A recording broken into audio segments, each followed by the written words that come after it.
ကောင်လေးကကတ်လိုက်တဲ့ခါကျရင် okay ပြီးတော့ဒီလိုမျိုးလေးတက်မယ်သူရဲ့ calling file ပြီးစလဲပြီပေါ့နော် calling file ပါတဲ့ power bank လေးပါ brand အနေနဲ့ကတော့ hack ကထုတ်ထားတာဖြစ်ပြီးတော့ wireless message အနေနဲ့15 watt ထိအားပြုသွင်းပေးနိုင်မှာဖြစ်ပါတယ် Type C အနေနဲ့ 32.5 watt ထိအားပြုသွင်းပေးနိုင်မှာဖြစ်ပြီးတော့ Lightning အနေနဲ့12 watt ထိရပါမယ်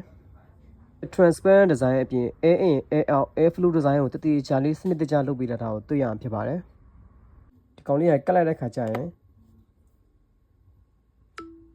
okay ပြီးတော့ဒီလိုမျိုးလေးတက်မယ်သူရဲ့ calling file ပြီးစလဲပြီပေါ့နော် calling file စလဲရတဲ့ဒီဘက်ကနေလေဝင်ပြီးတော့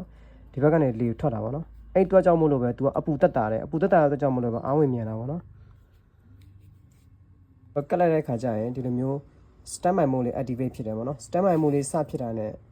ကိုကစပွဲတွေပါတယ်ပုံမှာတင်ထားရင်လည်းအရင်အောင်ခက်ခက်ညားနေကြည့်လို့ကောင်းတယ်ပေါ့နော် power bank အထဲမှာလည်း C2C built-in original 60 watt ထိ support လုပ်တဲ့ cable လေးတစ်ချောင်းပါပါတယ်